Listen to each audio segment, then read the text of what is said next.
I decided to watch the Terminator movies since Mr. James Cameron himself is going to be doing the Avatar movie, the newest one that's going to come out December. And I decided to watch some of James Cameron movies. Of course, I already talked about Titanic. I already talked about Avatar.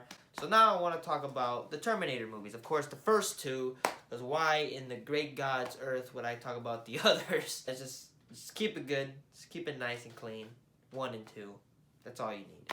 So, yes, The Terminator is a sci-fi horror film. Yes, I said horror because it's, in technical standards, it's kind of like a slasher film because it's just a man killing people, just like a slasher with sci-fi elements to it. And it's great. Yeah, the film has that. Of course, the first one's more sci-fi slasher, and the next is action.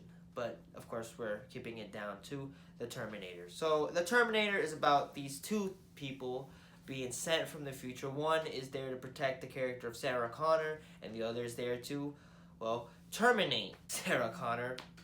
And these two clash, and comes with something legendary, a film that's very legendary, and yeah, that's the Terminator. Let's start off with, of course, the performances in this film. We got Miss Sarah Connor, who is this waitress who's there. She's a waitress. She's very go-lucky. She's not the character that they make her seem to be yet, but she's just having a normal day when she sees that Sarah Connors are getting murdered. Now we know what's going on. The Terminator is going to go find her and kill her.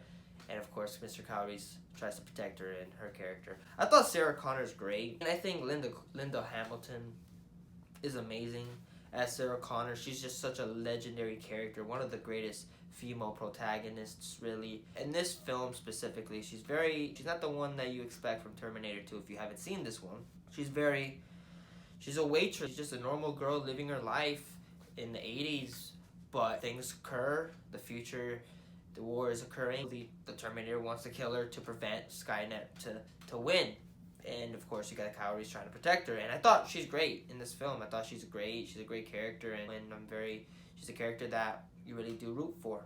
At the time of this film, you really want to understand what's going on, and she's really good. She's just iconic as Sarah Connor. Arnold freaking Schwarzenegger plays the Terminator, who in this film is a straight up machine who is there he's sent from Skynet to kill Sarah Connor, and his duty is to kill Sarah Connor and to have Skynet lead to victory, so Mr. John Connor never gets born and the whole rebellion never occurred, and Skynet is victorious.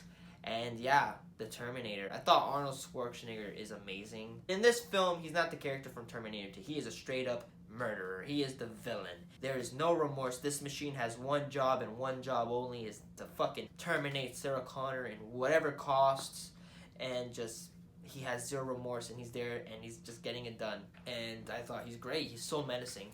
One of the most unstoppable villains ever. He is just unstoppable force. You cannot stop him. He will do whatever it takes to get what's gotta be done. He fucking kills people, murders people, zero remorse, zero anything. He's just there getting the job done.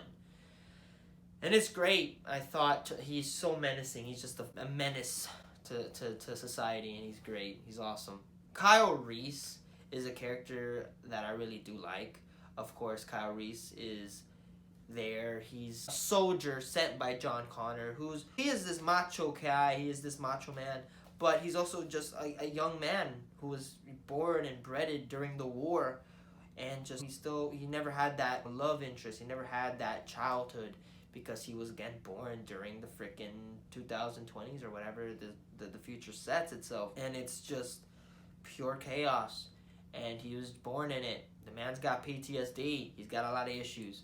And I thought Michael Brain, whatever his name, did a phenomenal job as Kyle Reese. He's a really cool character. He is a badass soldier, but with a lot of heart and a lot of he was just a normal dude, just bred for the war.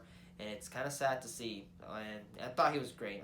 And all the actors, all the characters are just awesome. I thought every actor plays their character perfectly. I can never see any man as the Terminator, as much as I can never see any person as Sarah Connor. And same as Kyle Reese. They're all three are just phenomenal as their character, and just so iconic. And the direction by James Cameron is just phenomenal. For a film that, again, the budget isn't massive, the budget is, again, it's like indie type budget. It's crazy to say, but yeah, it's like, I think around millions, 7 millions or something.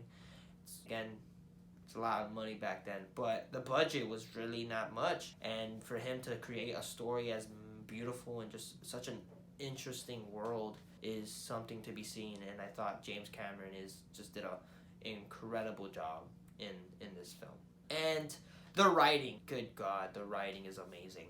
The story and the world itself is just so interesting. The future and the war and the fucking everything. You don't see much of it, but you're so intrigued by it. And this machine that you don't know much about, and when it starts revealing itself, you're like, holy fuck, this is a full-on machine. He is just there, and he's unstoppable. And it just reveals itself, and it's just an amazing film, and it's definitely one of up there as my favorite films of all time. It's just an amazing film. The chemistry between everybody's really good, specifically Kyle Reese and Sarah Connor. The love story over there. You understand it. You understand it. It's love. Kyle Reese just was really power and just looked at her as such a hero. And she's just this girl, like, she just thinks that she's just this girl who's just living her life. You know, she has her fucking taxes, she has her bills to pay, and she's just a freaking diner girl. But to this guy, she's a legend. And he's just this motivation. He motivates her to get up and gets it done, and that the future will be set. And I thought their chemistry was just amazing. I think both of them really made this film. I thought both of them were just an amazing duo. Cinematography is great. It looks good for the film. It looks good. The visual effects, yes. At the time, I understood it. But of course, looking back at it now, it's not the best. The visual effects, especially when the fucking machine is revealed, it's not the best. It's not good. It's not good. It's not the best. It's very choppy, and it's just very slow. You can very much tell it's not the best visual effects. But for the time it came out, I can understand it. But it's such an amazing story though. Like, that's the thing. I didn't mind the visual effects. I don't look at it like, oh, it's from the time, and I didn't mind it. I thought it was good for its time, and again, such an improvement visually in the second Terminator, which I can't wait to talk about. But yeah, this film visually was pretty good, but for its time, it's good. It's great. But yeah, all around, and the music scored by Brad Fiedel. Fucking hell, man, so iconic. Dun dun dun dun dun dun. I mean, you don't get more iconic than that. Jesus Christ, you want to talk about music in films? That is music in films. You listen to that and you're like, oh shit, the Terminators, and it's awesome. And I thought the composing was really good. All around, this film is amazing. That's all I have to say. It's an amazing film. I loved it. It's awesome. Iconic in many ways. And it was the start and an amazing sequel. But it's awesome. It's just an amazing film. And yeah, really did love this one. And well, without a doubt, this film gets a 5 out of 5 stars. It's an amazing film. Just an amazing film. Freaking loved it. And just, again, for its time and the slasher aspects. It was terrifying, bro. Imagine seeing that fucking machine going at you. You do not mess with it. Incredible. So you're like, fuck, get that machine out of here. That machine, when he is sent there, and he's zero remorse, and he kills people, and that's very definitely up there with one of the most menacing, unstoppable villains. It's really good. So yeah, those are my thoughts. If you haven't seen it, just go ahead and watch it. It's awesome. I mean, if you've never seen the Terminator, you need to go watch the Terminator. It's like if you haven't seen fucking, I don't know, The Godfather or something, watch Terminator. Watch it. It's good. It's good. It's a great film. It's awesome. Go see that. So, yeah, my thoughts.